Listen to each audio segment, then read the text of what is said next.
দশম শ্রেণীর সুপ্রিয় শিক্ষার্থী বন্ধুরা, 2022 সালে যারা এসএসসি পরীক্ষা দিবে, তোমাদের সপ্তম সপ্তাহের ইকোনমিক্স বা অর্থনীতি বিষয়ের অ্যাসাইনমেন্ট অ্যান্সার দেখার জন্য আমরা কম্পিউটার স্ক্রিনে চলে আসলাম। তোমরা দেখতে পাচ্ছ অ্যান্সারটি রেডি। অ্যান্সারটি দেখার আগে আমরা প্রশ্নটি দেখে নেই এবং অ্যাসাইনমেন্টের শিরোনামটি কী হবে সেটি জেনে নিই। অর্থনীতি, এটি 1 নং অ্যাসাইনমেন্ট, বিষয় কোড 141, স্তর এসএসসি। প্রশ্নটি হচ্ছে, মিস্টার রবিন, আমরা একটু জুম করে দেখি, মিস্টার রবিন একটি পরিবহন কোম্পানি প্রতিষ্ঠা করেছেন। সরকারি পরিবহন সংস্থা পরিচালিত বাসের টিকিটের মূল্যের তুলনায় তার বাসের টিকিটের মূল্য কিছুটা বেশি, তা সত্ত্বেও তার কোম্পানির ব্যবসা বেশ সফল। মিস্টার রবিন যে ধরনের অর্থনৈতিক ব্যবসা পরিচালনা করছেন তার সাথে তোমার পাঠ্য বইয়ের পঠিত অন্যান্য অর্থনৈতিক ব্যবস্থার সাথে সাদৃশ্য ও বৈসাদৃশ্য নিরূপণ করা। এখানে এটি করার জন্য নির্দেশনা দেওয়া আছে। 1 নম্বর, যে বিভিন্ন ধরনের অর্থ অবস্থার ধারণা। 2, মিস্টার রবিনের ব্যবসাটির অর্থনৈতিক ব্যবস্থা চিহ্নিতকরণ, চিহ্নিত ব্যবস্থার সাথে অন্যান্য অর্থ ব্যবস্থার তুলনামূলক মূল্যায়ন একটি ছকের সাহায্যে দেখানো। 4, বাংলাদেশের জন্য কোন অর্থনৈতিক ব্যবস্থা গ্রহণযোগ্য তা যুক্তিসহ বর্ণনা। তো আমরা অ্যান্সারে যাব, তার আগে অ্যাসাইনমেন্টের শিরোনামটি দেখে নিই। দশম শ্রেণী, বিষয় অর্থনীতি, অ্যাসাইনমেন্ট নং 1। অ্যাসাইনমেন্টের শিরোনাম হচ্ছে বিভিন্ন ধরনের অর্থ ব্যবস্থার ধারণা মূল্যায়ন। এই হচ্ছে অ্যাসাইনমেন্টের শিরোনাম। তো আমরা অ্যান্সারে চলে যাব। প্রথম প্রশ্ন, বিভিন্ন ধরনের অর্থ ব্যবস্থার ধারণা। প্রথমে আমরা বিভিন্ন অর্থনৈতিক ব্যবস্থার সাদৃশ্য ও বৈসাদৃশ্য নিরূপণ এটা দিয়ে শুরু করব। অর্থনৈতিক ব্যবস্থা, সমাজে মানুষের সম্পত্তির অধিকার, উৎপাদন পদ্ধতি, বন্টন পদ্ধতি, বিনিময় পদ্ধতি,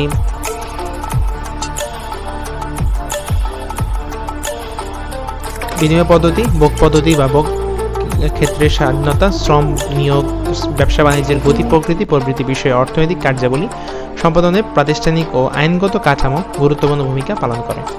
এই প্রাতিষ্ঠানিক ও আইনগত কাঠামোকে অর্থনৈতিক ব্যবস্থা বলা হয়।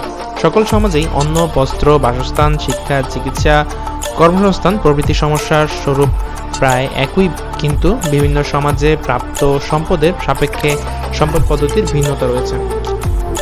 সমাধান পদ্ধতির ভিন্নতা অনুযায়ী পৃথিবীতে বিকল্প অর্থনৈতিক ব্যবস্থা প্রচলিত আছে। এগুলোর মধ্যে উল্লেখযোগ্য হলো: 1, ধনতান্ত্রিক অর্থ ব্যবস্থা, 2, সমাজতান্ত্রিক বা নির্দেশমূলক অর্থ ব্যবস্থা, 3, ইসলামী অর্থনৈতিক ব্যবস্থা, 4, মিশ্র অর্থনৈতিক ব্যবস্থা।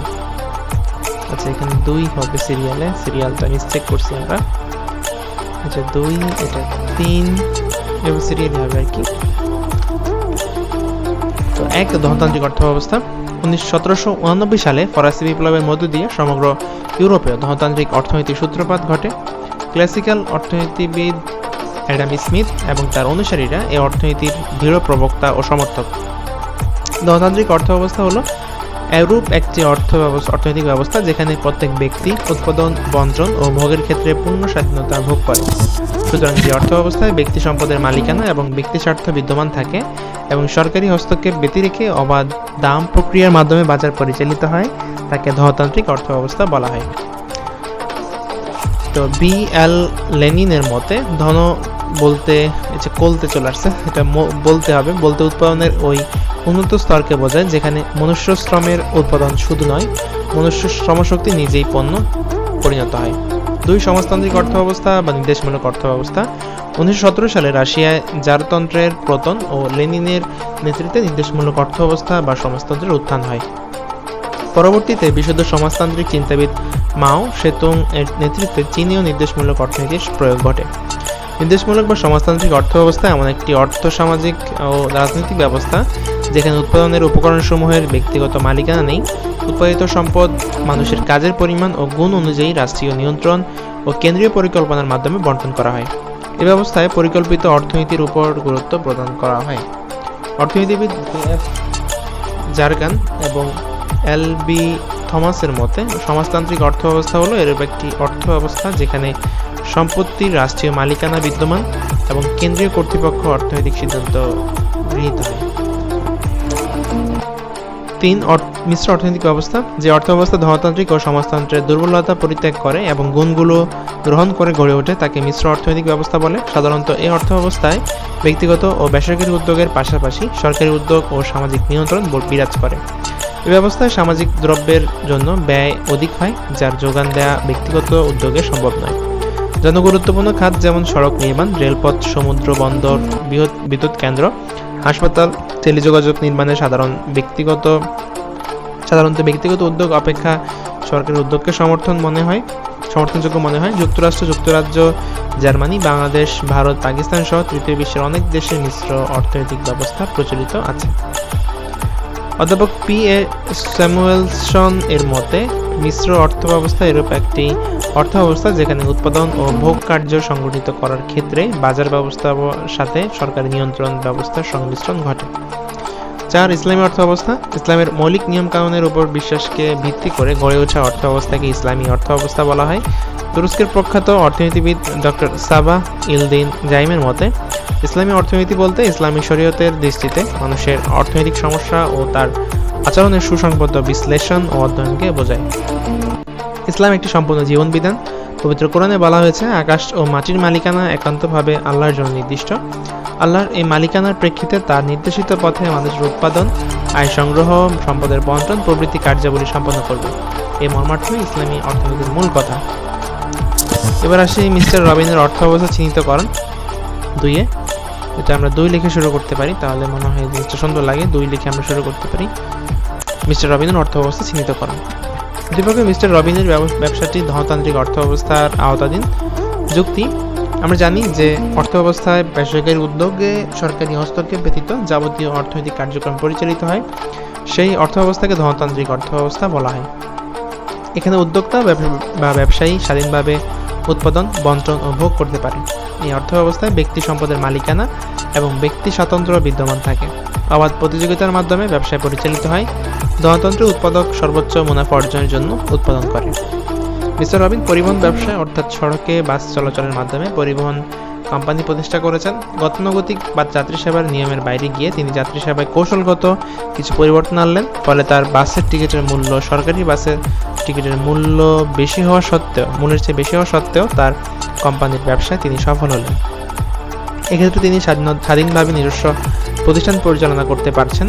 অবাধ প্রতিযোগিতায় তিনি নিজের অবস্থান ধরে রেখেছেন। নতুন নতুন কৌশল অবলম্বনের মাধ্যমে মুনাফা অর্জনের লক্ষ্যে ব্যবসায় পরিচালনা করছেন, যা ধনতান্ত্রিক অর্থব্যবস্থার বৈশিষ্ট্যের অন্তর্গত। তারপর 3 নম্বর প্রশ্নে বলা হয়েছে চিহ্নিত ব্যবস্থার সাথে অন্য অর্থব্যবস্থার তুলনামূলক মূল্যায়ন একটি চকের মাধ্যমে দেখানো। তো 3 লিখে আমরা এভাবে লিখতে পারি। 3 লিখে এভাবে লিখতে পারি। চিহ্নিত অর্থব্যবস্থার সাথে অন্যান্য অর্থব্যবস্থার তুলনা।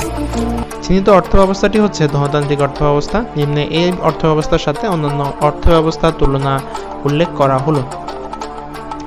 তো ধনতান্ত্রিক অর্থব্যবস্থা, নির্দেশমূলক অর্থব্যবস্থা, মিশ্র অর্থব্যবস্থা, ইসলামী অর্থব্যবস্থা। মূল উৎস মানবসৃষ্ট নিয়মকানুন। ধনতান্ত্রিক অর্থব্যবস্থায় নির্দেশমূলক অর্থব্যবস্থায় সরকারি ব্যবস্থাসমূহ মানুষ কর্তৃক পরিচালিত হওয়ায় এটিও মানবসৃষ্ট। মিশ্র অর্থব্যবস্থা মানুষ নিজের প্রয়োজনেই এই ব্যবস্থা চালু করেছে। ইসলামী অর্থব্যবস্থা, এই অর্থব্যবস্থার মূল উৎস হলো পবিত্র কোরআন ও হাদিস। শ্রেণী, শোষণ উপস্থিত। শ্রেণী নেই, শোষণও নেই। শোষণ নেই বললেই চলে মিশ্র অর্থব্যবস্থায়। ইসলামী অর্থব্যবস্থায় ইসলামের শোষণ সম্পূর্ণ নিষিদ্ধ। ব্যক্তিগত মালিকানা বিদ্যমান ধনতান্ত্রিকে। তারপর নির্দেশমূলক বা সমাজতান্ত্রিকে রাষ্ট্রীয় মালিকানা বিদ্যমান। মিশ্র ব্যক্তিগত সরকারি উভয় মালিকানার সংমিশ্রণ ঘটে। আল্লাহ সকল কিছুর মালিক, মানুষ তার প্রতিনিধি হিসেবে আমানতদার। ধনতান্ত্রিক অর্থব্যবস্থায় ভোগ ক্ষেত্রে ভোক্তা স্বাধীনতা। ভোক্তা স্বাধীন নয়, কি উৎপাদন করা হবে এই সিদ্ধান্ত রাষ্ট্র দিয়ে থাকে। আর এখানে ভোগ ক্ষেত্রে ভোক্তা যথেষ্ট স্বাধীনতা ভোগ করে। আর ইসলামী অর্থব্যবস্থা হালাল ও হারামের প্রয়োগের কারণে ভোক্তা সম্পূর্ণ স্বাধীন নয়। ব্যক্তিগত মুনাফার স্বীকৃত ধনতান্ত্রিকে, আর সমাজতান্ত্রিকে ব্যক্তিগত মুনাফার স্বীকৃতি নেই। মিশ্র অর্থব্যবস্থায় ব্যক্তিগত মুনাফা স্বীকৃত। ইসলামী অর্থব্যবস্থায় সুদ, ঘুষ, মুনাফা অর্জন প্রভৃতির মাধ্যমে সম্পদের মালিক হওয়াকে নিষিদ্ধ করা হয়েছে। ধনতান্ত্রিক অর্থব্যবস্থায় অবাধ প্রতিযোগিতা বিদ্যমান। সমাজতান্ত্রিক অবাধ প্রতিযোগিতা নেই। মিশ্র প্রতিযোগিতা থাকলেও সরকার একচেটিয়া কারবার নিয়ন্ত্রণ করে। ইসলামী অর্থব্যবস্থায় ইসলামের সঠিক বিধান থাকায় প্রতিযোগিতা নেই। তারপর যে প্রশ্ন সেটি হচ্ছে বাংলাদেশের জন্য কোন অর্থব্যবস্থা গ্রহণযোগ্য তা যুক্তিসহ বর্ণনা। আমরা এটা 4 লিখে শুরু করতে পারি। 4 নম্বর পয়েন্ট, বাংলাদেশের জন্য গ্রহণযোগ্য অর্থব্যবস্থার পক্ষে যুক্তি প্রদান। যে 4টি অর্থনৈতিক ব্যবস্থা রয়েছে তা বিশ্লেষণ করলে দেখা যায় প্রতিটি ব্যবস্থায় নিজস্ব বৈশিষ্ট্য দ্বারা পরিচালিত হয়। দেশ, জাতি, স্থান, সময়, সমাজ ব্যবস্থা, ভৌগোলিক অবস্থান, আবহাওয়া ও পারিপার্শ্বিক অবস্থার উপর ভিত্তি করে বিভিন্ন প্রকার অর্থব্যবস্থা বিভিন্ন ধরনের ভূমিকা পালন করে। ধনাত্মিক অর্থ ব্যবস্থায় ব্যক্তি মালিকানা বিদ্যমান থাকলেও সমাজতান্ত্রিক অর্থ ব্যবস্থায় রাষ্ট্রীয় মালিকানা বিদ্যমান। একইভাবে মিশ্র অর্থনীতিতে উভয় মালিকানা দেখতে পাওয়া যায়। ইসলামী অর্থনীতি ইসলামী বিধান মোতাবেক পরিচালিত হয় বিধায় কঠোর নিয়মকানুনের মধ্য দিয়ে পরিচালিত হয়।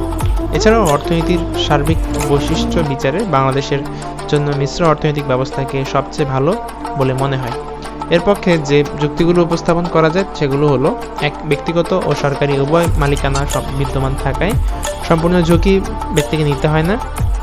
2. ব্যক্তি তার মতামত প্রয়োগের সুযোগ পায়। 3. কখনো অর্থনীতিতে অস্থিতিশীলতা দেখা দিলে সরকার তার সরাসরি নিয়ন্ত্রণে নিয়ে আনে। 4. আয়ের একটি অংশ সরাসরি ব্যক্তি ভোগ করতে পারে। 5. অর্থনৈতিক সংকটে সরকারি সহায়তা পাওয়া যায়। 6. মুদ্রাস্ফীতি ও মুদ্রা সংকোচন রোধ করে বাণিজ্য চক্র মোকাবেলা, কালোবাজারি, মজুতদার, সিন্ডিকেট বাণিজ্য প্রতিরোধ সরকার সচেষ্ট থাকে। 7. ভোক্তার পছন্দ অনুযায়ী দ্রব্য সামগ্রী উৎপাদন হয় বিধায় তার পছন্দ অনুযায়ী ক্রয় ও ভোগ করতে পারে। 8. পেশা নির্বাচন ও অর্থনৈতিক উদ্যোগের ক্ষেত্রে ব্যক্তি সম্পূর্ণ স্বাধীনতা ভোগ করতে পারে। 9. সরকার অর্থনৈতিক স্বাধীনতা প্রদান করে বলে জনগণের অর্থনৈতিক নিরাপত্তা নিশ্চিত হয়।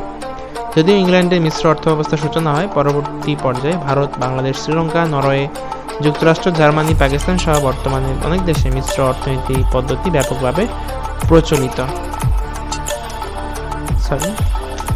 বিশুদ্ধ সমাজতন্ত্র বা ধনতন্ত্র কোনোটি সমাজের উন্নয়নের জন্য একভাবে যথেষ্ট নয়, তাই অনেকে মিশ্র অর্থ ব্যবস্থাকে শ্রেষ্ঠ বলে মনে করে। এই ছিল অ্যাসাইনমেন্টের অ্যান্সার অর্থনীতি বিষয়ের। খুব শীঘ্রই আমাদের চ্যানেলে বাকি যে বিষয়গুলো সেগুলো অ্যান্সার আমাদের চ্যানেলে দেওয়া আছে, তোমরা চাইলে সেগুলো দেখে নিতে পারো। আইসিটি বিষয়ের অ্যান্সারটি সকল বিভাগের শিক্ষার্থীদের করতে হবে, তোমরা চাইলে সেটি করে নিতে পারো। আজকের মতো এখানে আমরা কমেন্ট সেকশন থেকে বিদায় নিচ্ছি। তোমরা এখন জেলা কোন স্কুল থেকে ভিডিও দেখছো সেটি কমেন্ট সেকশনে জানিয়ে দাও, যাতে আমরা জানতে পারি যে সবচেয়ে বেশি শিক্ষার্থীরা কোন জেলা থেকে আমাদের সাথে যুক্ত আছে।